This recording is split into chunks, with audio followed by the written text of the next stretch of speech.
Someone once asked me, with quiet concern in their voice, "You're living alone at your age? Do you have someone helping you? Aren't you afraid of falling or forgetting things?" I smiled. No, I don't have anyone helping me. No live-in caregiver, no children living nearby, no nurse knocking at the door each morning. And yet, I'm okay. Not because I have extraordinary health or perfect memory, but because I have something just as powerful. I have habits. Simple things. Ordinary things. The kind of things anyone can do, no matter their age, no matter their situation. But when done every single morning, with care and intention, they quietly shape a life of balance, clarity, and independence. I'm 73 years old. I don't run marathons. I don't take expensive supplements or follow complicated routines. What I have is my morning, and the small, sacred rituals I practice before the world rushes in. You might think these habits are too simple to matter, but I promise you, they've made all the difference. They've kept me steady on my feet. They've helped me remember what needs to be remembered. They've allowed me to live, truly live, without waiting for someone else to take over. I'm not sharing these habits to sound impressive. I'm sharing them as a quiet invitation, from one aging soul to another, from someone who has discovered that how you begin your day often decides how well you can live it. You don't need to change everything. You don't need to be perfect. You just need one mindful morning and the courage to start from there. That's how I do it. That's how I stay whole, not with strength, but with gentle, powerful habits, repeated each morning until they become part of who I am.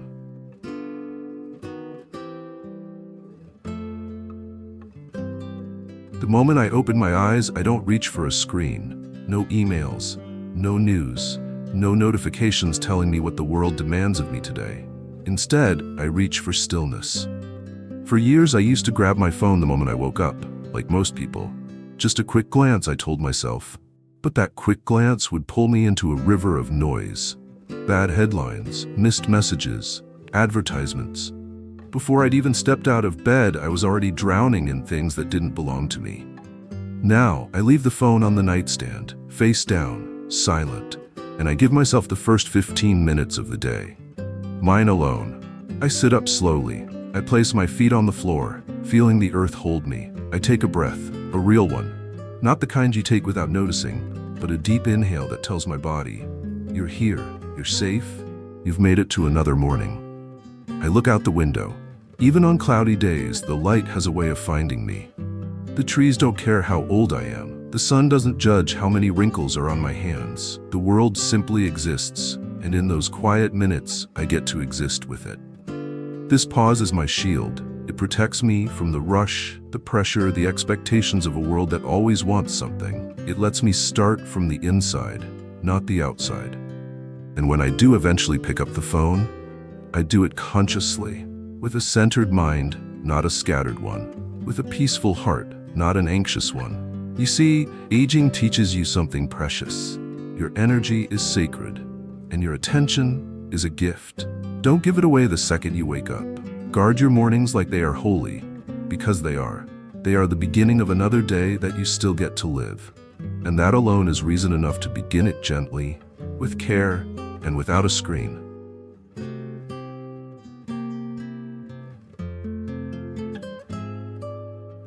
I don't wake up and launch into exercise. I don't follow workout videos. I don't count reps or measure steps. But I do one thing, every single morning, without fail. I stretch.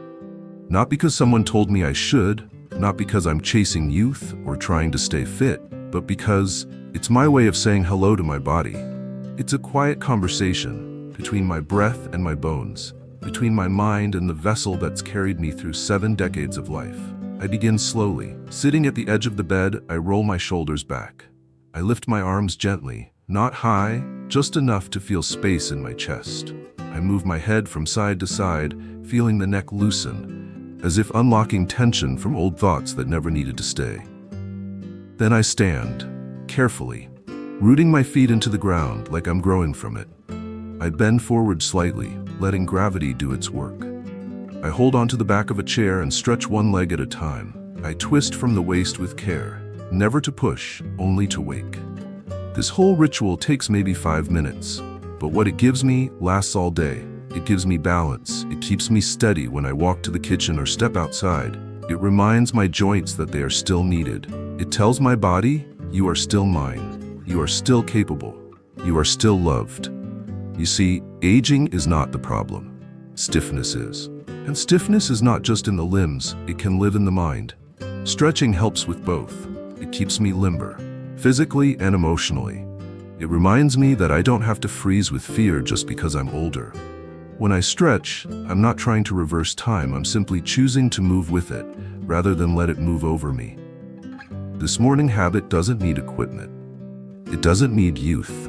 It just needs presence, a willingness to connect with your body instead of ignoring it. Some mornings, I feel slow. Some mornings, I ache a little.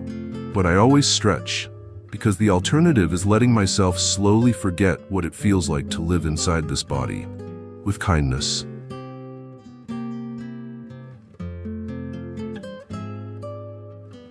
It's such a small thing. A glass of warm water, no lemon, no ginger, no trendy ingredients, just water, gently heated, just a little warmer than the morning air. People often talk about detox, flush out toxins, reset your system, boost your metabolism. But that's not why I drink it. I drink it because it feels like kindness to myself, because it reminds me, after a night of stillness, that I'm alive again. That my heart kept beating, my lungs kept rising and falling, even while I slept. And now, I get to begin again. I hold the glass with both hands. Not because I need to, but because I want to. It becomes a small ritual. My palms against the warmth, my lips meeting the first nourishment of the day. In that moment, I'm not multitasking. I'm not planning. I'm not worrying about the news or the aches in my back. I'm simply thanking life, in silence. I imagine the water waking up my body, reaching the cells that worked hard through the night, softening the stiffness, cooling the fires, starting the engines. It's not magic. It's not science, I quote from a book. It's just a choice, a pause that tells my body, I see you, I care for you, thank you for carrying me into another day. Sometimes I sit with that warm water in front of a window. I watch the birds, I feel the steam rise gently, and I whisper a few words, sometimes out loud, sometimes only in my heart. Thank you for this day. I don't know what it will bring, but I'm here for it. In a world that rushes to the next thing, drinking water slowly in the morning becomes an act of rebirth, an act of presence, an act of love. It's not about hydration, it's about humility. It's about recognizing that even the most ordinary things like warm water can become sacred when we meet them with attention. So no, I don't drink it to cleanse my liver. I drink it to remind myself that life doesn't begin with a screen, a task, or a rush. It begins with a quiet thank you.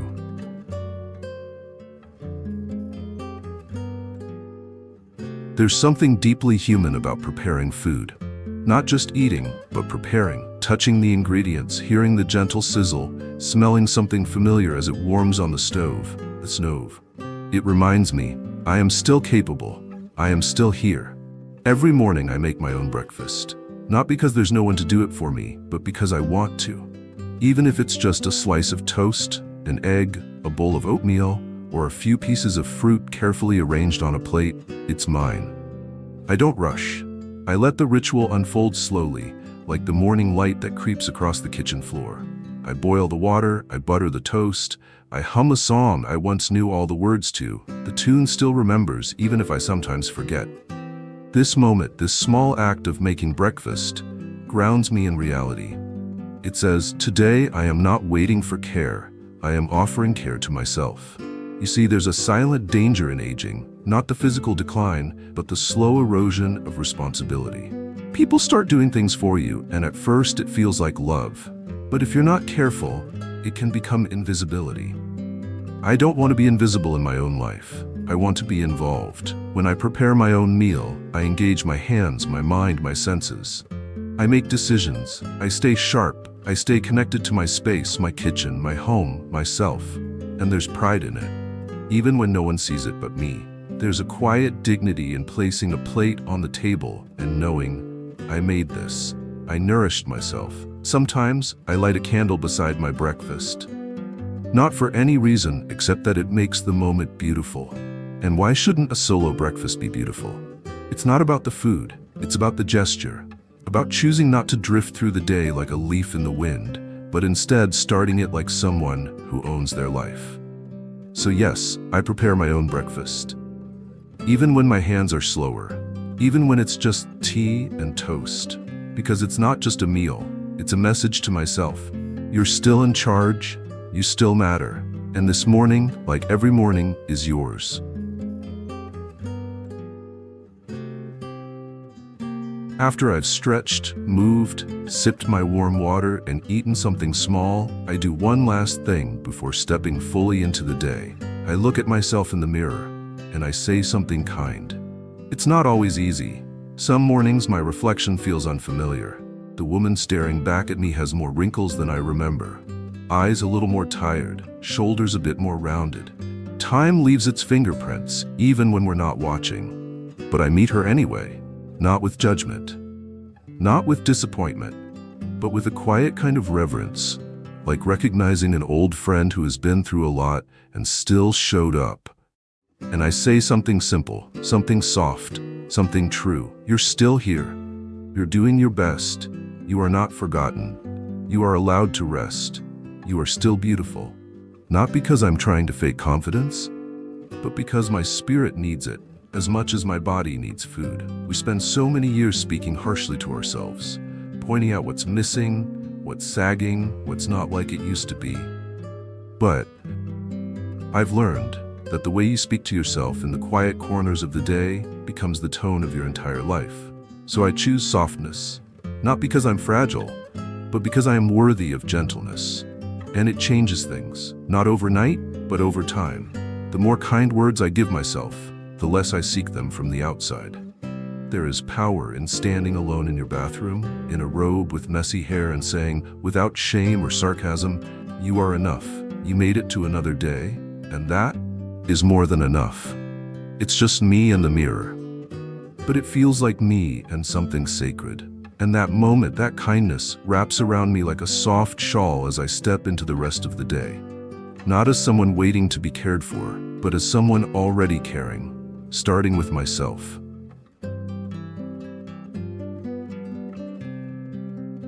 These 6 morning habits may seem ordinary. They're not flashy. They don't come with big promises or dramatic transformations. But they are mine. They are quiet acts of self-respect that I give to myself before the world takes a piece of me. They don't just help me stay balanced. They remind me that I'm still living, not drifting. Still choosing, not waiting.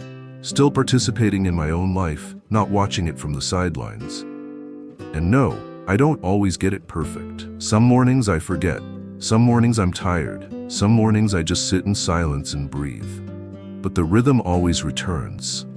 Because these habits aren't rules. They're anchors.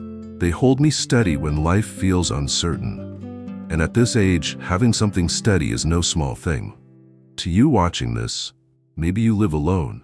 Maybe your children are far. Maybe your body has begun to speak a language of aches and stiffness. Or maybe you've started to wonder if you're becoming a burden. Let me say this with love. You are not a burden. You are a soul with a body that deserves your own care. And you don't need to wait for someone else to save you, because you can save yourself, one gentle morning at a time. If any part of this video spoke to you, if you saw a glimpse of yourself in my reflection, if you're ready to begin again in your own way, even in a small way, then leave me a comment below. Tell me, what's one morning habit that keeps you grounded? What's the first thing you do that reminds you you're still alive and you still matter? Your story, however small, may be the light someone else needs. And if this journey feels lonely, know that here, on Golden Pathways, you are never walking alone. We walk together. We age with intention, and we rise each morning not to chase youth, but to honor the life that still flows within us, soft, steady, and strong. So subscribe, if you haven't, not because you have to, but because you belong here.